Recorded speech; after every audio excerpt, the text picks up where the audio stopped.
Hello friends, we are going to learn about the factor controlling landforms. So पिछले class में हमने geomorphology और geology and geological structure के बारे में पढ़ा था और आज हम लोग फैक्टर कंट्रोलिंग लैंडफॉर्म्स के बारे में पढ़ेंगे। ठीक है, फैक्टर कंट्रोलिंग लैंडफॉर्म डेवलपमेंट। तो चलिए गाइस, सबसे पहले हम लोग इसका इंट्रोडक्शन पढ़ते हैं। तो अर्थ, हमारा जो अर्थ क्रस्ट है वो कैसा है, डायनेमिक है। तो ये डायनेमिक हर जगह क्यों है? तो उसका रीज़न है internal geothermal energy and next is external energy like sunlight. तो यहाँ internal geothermal energy is not equal in all over the earth's surface and it's form different type of elevated landform। तो हमारे earth surface पे जो geothermal energy है, जिसे internal energy भी कहा जाता है, तो वो क्या है कि all over the earth surface में इक्वल नहीं होने के कारण जहाँ के लैंडफॉर्म हमें तरह तरह का डिफरेंट तरह का दिखाई दिया करते हैं।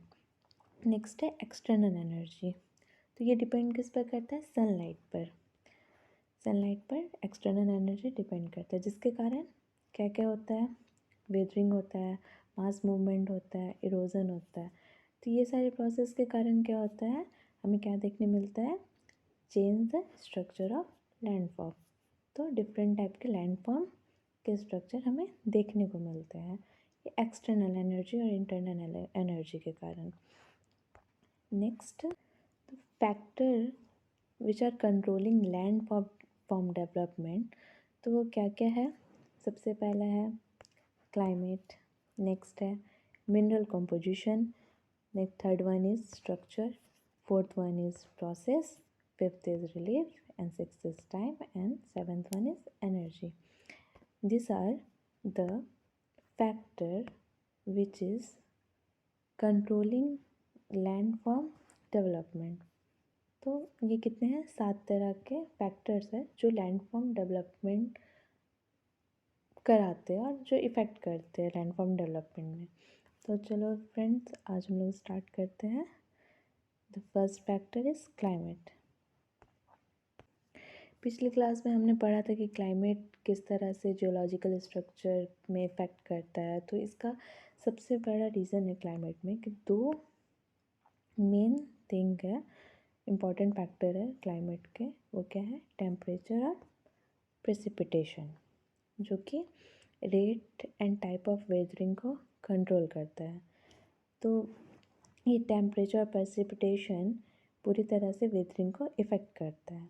नेक्स्ट क्या है, क्लाइमेट से क्या होता है कि कंट्रोल वेजिटेशन कवर।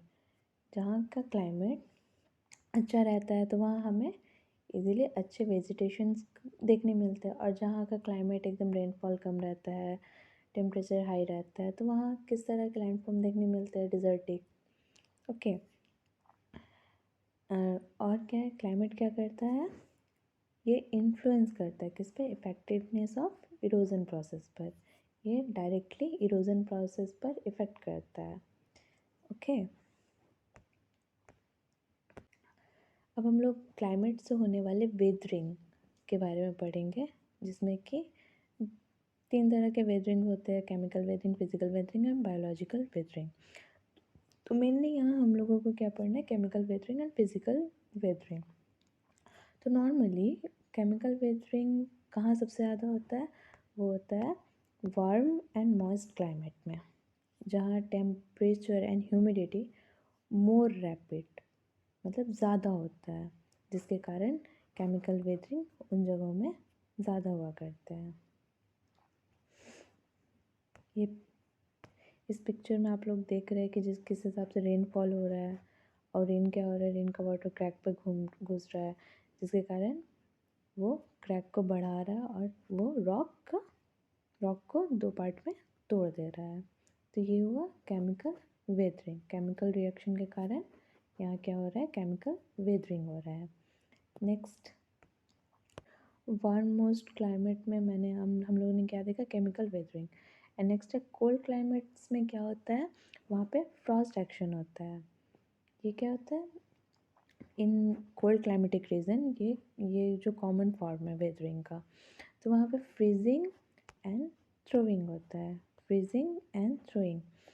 तो क्या होता है कि आइस रॉक के बीचों बीच अगर जम जाता है तो वो क्या फ्रीज हो जाता है। फ्रीज से क्या होता है उसका सरफेस फिर बढ़ने लगता है, फिर वो वाटर में मेल्ट होने लगता है। तो ये प्रोसेस क्या होता है चलते रहता है, कभी बढ़ता है घटता है, तो जिसके कारण वो रॉक में क्रैक पड़ जाता है। क्रैक पड़ने के कारण रॉक फिर टूट जाता है। तो ये हुआ फ्रॉस्ट एक्शन की वजह से, ये कोल्ड क्लाइमेटिक रीजन में होता है। Okay guys, next mineral composition. तो मिनरल कॉम्पोजिशन क्या है? Mineral composition of a mineral can be expressed as a chemical formula. Mineral composition, easily we can say that composition is related with chemical formulation. Okay, तो हमें easily पता है कि rock, कोई भी तरह का रॉक, सरफेस है या सॉइल है, वो क्या होता है डिफरेंट टाइप के मिनरल से बना होता है। और मिनरल किससे बनता है? केमिकल फार्मूला से बनता है। तो ये क्या करता है? Effect the rate of weathering. तो इसका जो हर डिफरेंट टाइप के रॉक जो होते हैं उसका कॉम्पोजिशन अलग अलग मटेरियल से बना होता है, जो कि क्या करते हैं? वेदरिंग के रेट को इफ़ेक्ट करते हैं, क्योंकि mineral have different physical and chemical property. तो उन लोगों का जो केमिकल और फिजिकल प्रॉपर्टीज़ होता है वो डिफरेंस होता है, ठीक है, और ये वैरी करता है रीज़न टू रीज़न।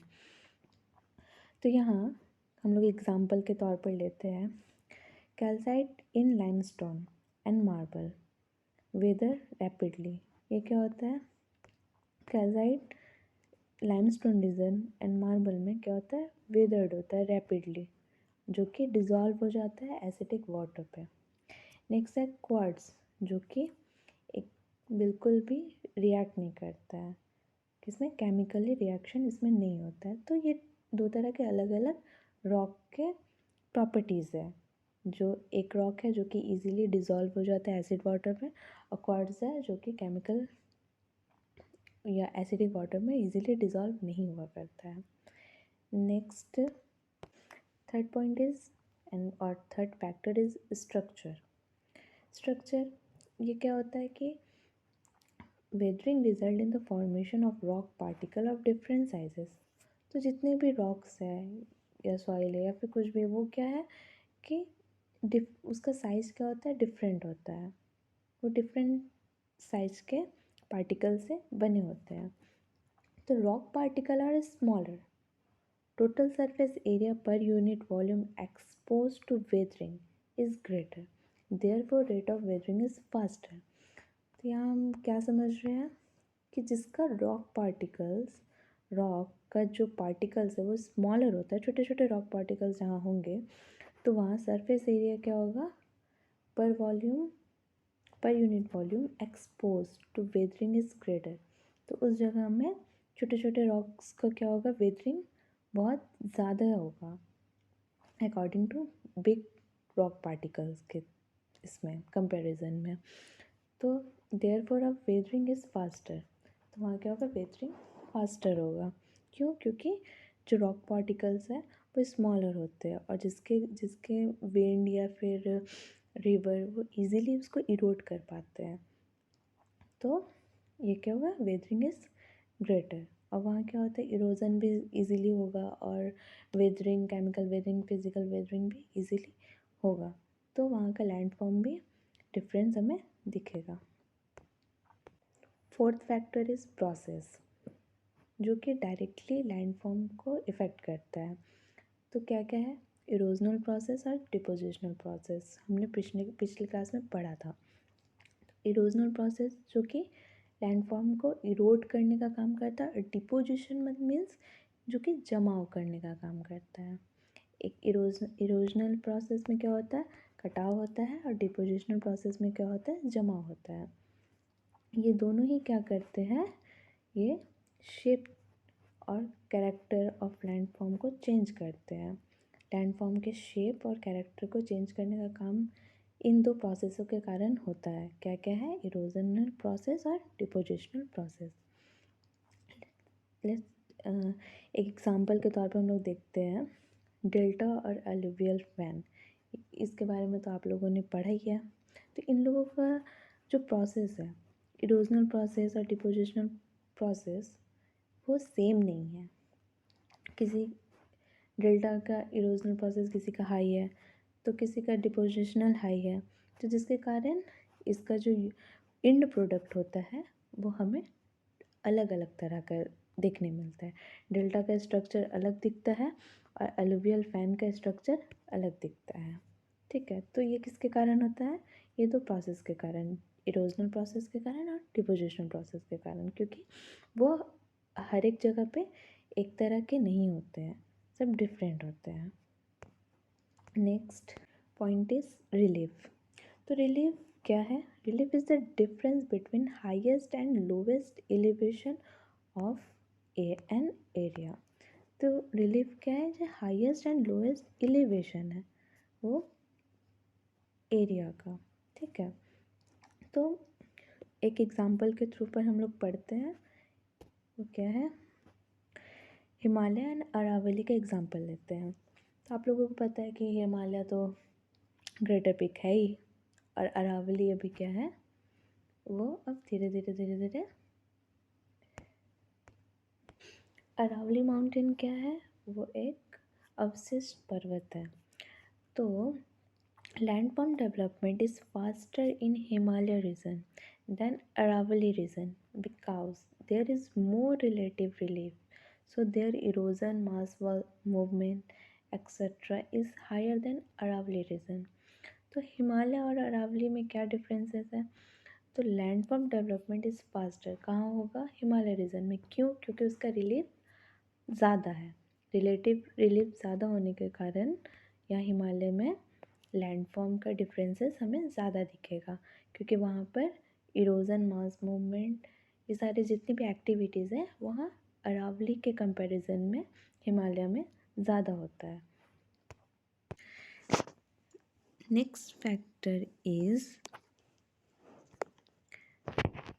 टाइम।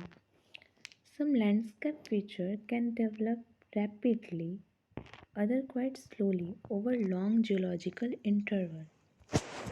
जिस तरह से हम लोगों ने कल सडन मूवमेंट के बारे में पढ़ा था, ओडोजेनिक मूवमेंट के बारे में पढ़ा था, तो वो सब क्या है?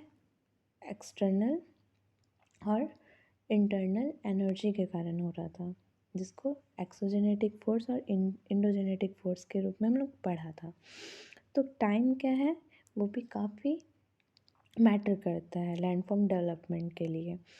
तो कोई कोई जो माउंटेन्स है या फिर कोई कोई स्ट्रक्चर है लैंड फॉर्म्स, वो क्या होता है? सडन हो जाता है क्विकली। ठीक, और कुछ कुछ मूवमेंट जैसे एपिरोजेनिक मूवमेंट, वो सारा क्या है? ओडोजेनेटिक प्रोसेस जो है उसमें क्या होता है? वो क्या करता है? ओवर लॉन्ग जियोलॉजिकल इंटरवल लेता है, मतलब बहुत बड़े समय तक प्रोसेस चलते रहता है, जिससे कि वो लैंडफॉर्म बनता है। जिस तरह से कि नॉर्मल माउंटेन बिल्डिंग होता है, सडन फोर्सेस के कारण क्या होता है? वॉल्केनिक इरप्शन होता है, जिससे कि वॉल्केनिक माउंटेन का निर्माण होता है। तो ये क्या होता है? टाइम, जो कि काफ़ी मैटर करता है लैंडफॉर्म डेवलपमेंट में।